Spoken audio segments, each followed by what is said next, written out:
Assalamualaikum warahmatullahi wabarakatuh. Selamat pagi anak-anak. Gimana nih kabarnya? Wah, pasti kalian semua sehat ya. Nah, di masa pandemi ini, anak-anak semua jangan lupa menerapkan 5M. Nah, M yang pertama itu selalu memakai masker, sering mencuci tangan, menjaga jarak, menghindari keramaian, dan juga mengurangi mobilitas. Nah, sebelum belajar, alangkah baiknya kita berdoa dulu ya. Berdoa, mulai. Selesai. Coba anak-anak semua siapkan juga alat tulisnya ya. Nah, anak-anak, sekarang kita akan belajar dengan materi bahasa Indonesia. Materinya memahami penulisan huruf kapital, tanda baca titik, tanda baca tanya, dan juga pada kalimat rumpang. Nah, kita ketahui dulu ya apa yang dimaksud dengan huruf kapital. Huruf kapital disebut juga huruf besar yang merupakan huruf yang berukuran dan berbentuk khusus. Biasanya digunakan sebagai huruf pertama dari kata pertama dalam kalimat misalnya, dan juga huruf pertama pada nama diri sendiri dan juga yang lainnya. Nah, selanjutnya di sini ada tanda baca titik. Tanda baca titik adalah tanda baca yang digunakan untuk menandai akhir dari sebuah kalimat bahwa berbagai bahasa yang ditempatkan di akhir suatu baris dari sebuah kalimat dan seperti di akhir kalimat. Nah, fungsi tanda titik ini yang paling utama dan umum dipahami oleh banyak orang. Misalnya seperti penanda berakhirnya suatu kalimat. Di sini ada contoh tanda baca titik dalam kalimat. Yang pertama contohnya, Dinda sejak kecil sampai saat ini sangat menghargai semua sahabatnya titik. Dan yang kedua, Nadia selalu membantu ibunya memasak dan selalu menemani ke pasar. Dan contoh yang ketiga, ayah lahir di tahun 1956 dan sekarang tepat berusia 60 tahun. Nah, selanjutnya di sini ada tanda tanya. Nah, apa yang dimaksud dengan tanda tanya? Tanda tanya adalah salah satu tanda baca yang digunakan untuk menandakan akhir kalimat pada suatu kalimat pertanyaan. Nah, di sini ada contoh kalimat tanya.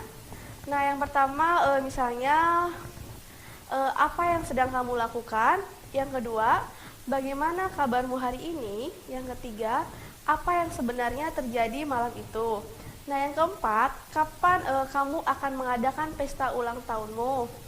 Yang kelima, di mana kita akan mengadakan reuni tahun ini? Dan yang keenam, kapan ibu pergi ke rumah nenek lagi? Yang ketujuh, di mana ayah simpan kunci sepeda motornya? Yang kedelapan, apa yang kucing itu makan? Jadi kalimat tanya ini biasanya diakhiri dengan tanda tanya. Selanjutnya di sini ada contoh kalimat rumpang. Nah, kalimat rumpang ini kalimat yang terdapat kekosongan dalam suatu kalimat. Jadi kalimatnya itu tidak standar. Nah, contoh yang pertama ada ibu memasak sayur di dapur dengan menggunakan titik-titik minyak. Nah, tentu jawabannya menggunakan kompor minyak. Nah, terus yang kedua, Malika menulis di titik-titik tulis dengan menggunakan kapur putih. Jawaban kalimat rumpangnya yaitu papan. Nah, yang ketiga ada baju Ika kotor terkena cipratan lumpur saat titik-titik jalan. Jadi saat menyeberang jalan. Nah, yang keempat, komputer Adi titik-titik sehingga ia tidak dapat mengerjakan tugas akhirnya. Nah, jadi komputer Adi ini rusak. Nah, yang kelima, Mama baru saja membeli titik-titik baru agar ia bisa menelepon kami lebih sering. Nah, jadi mamanya itu baru saja membeli ponsel.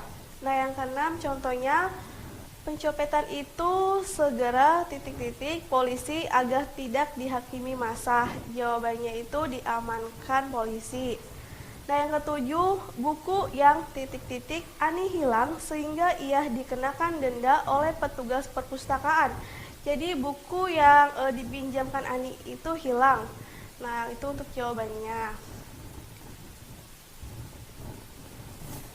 Nah, selanjutnya kita akan belajar mengenai mata pelajaran matematika dengan materi mengidentifikasi bangun ruang pada kubus. Nah, kita ketahui terlebih dahulu ya, apa yang dimaksud dengan kubus. Kubus adalah bangun ruang 3 dimensi yang dibatasi oleh 6 bidang sisi yang kongruen berbentuk bujur sangkar. Nah, kubus ini memiliki 6 sisi, 12 rusuk, dan 8 titik sudut. Nah, kubus juga disebut dengan bidang 6 beraturan.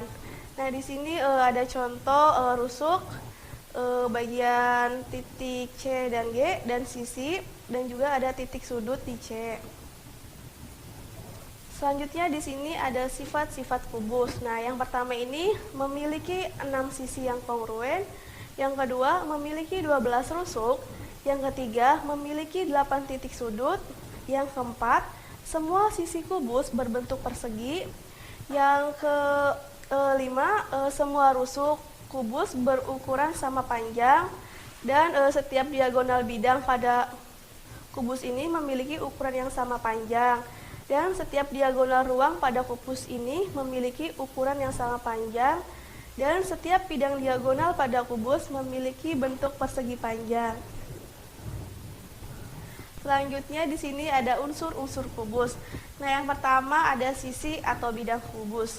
Nah, sisi kubus adalah bidang yang membatasi kubus.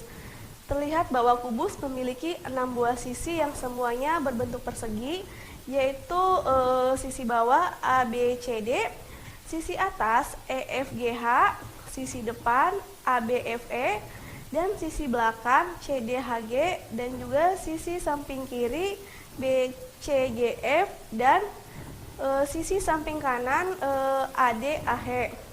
Nah, terus juga yang kedua ada rusuk. Nah, rusuk ini merupakan garis potongan antar dua sisi bidang kubus dan terlihat seperti kerangka yang menyusun kubus. Nah, kubus ini memiliki 12 rusuk. Nah, lihat gambar yang di atas, coba rusuknya itu merupakan titik AB, BC, CD, DA, AE, BF, CG, DH, EF, FG, GH, dan juga HE. Nah, titik sudut ini merupakan titik potongan antara 2 atau 3 rusuk. Nah, kubus juga memiliki 8 titik sudut. Nah, contohnya ada A, B, C, D, E, F, G, dan juga H. Nah, unsur yang ketiga ini ada titik sudut. Titik sudut kubus merupakan titik potong antar 2 rusuk. Nah, seperti kubus ABCD, EFGA ini memiliki 8 buah titik sudut, yaitu titik A, B, C, D, E, F, G, dan juga H. Nah, selain ketiga unsur di atas ini, kubus juga memiliki diagonal. Nah, seperti diagonal pada kubus ini ada 3, yaitu diagonal bidang, diagonal ruang, dan juga bidang diagonal. Nah, yang keempat ada diagonal bidang. Nah, coba anak-anak perhatikan gambar kubus ABCD, EF yang di atas itu. Nah, terdapat garis AF, nah yang menghubungkan antara 2 titik sudut yang saling berhadapan dalam satu sisi atau bidang. Nah, seperti ruas garis yang disebut diagonal bidang. Coba anak-anak juga sebutkan diagonal bidang yang lainnya pada kubus. Nah, yang kelima ada diagonal ruang. Nah, perhatikan juga gambar di atas, pada kubus terdapat ruas garis HB yang menghubungkan 2 titik sudut yang saling berhadapan dalam satu ruang. Nah, ruas garis tersebut disebut dengan diagonal ruang. Nah, yang keenam ada bidang diagonal.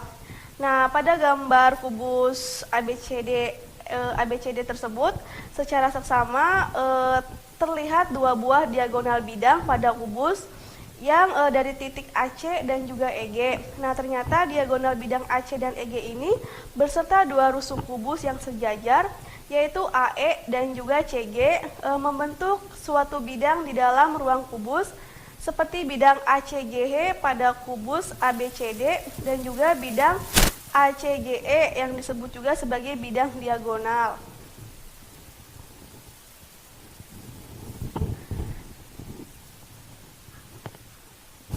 Nah, sekarang kita akan belajar mengenai mata pelajaran SPDP dengan materi mengidentifikasi cara menggunakan bahan alam dan alat untuk membuat karya hiasan.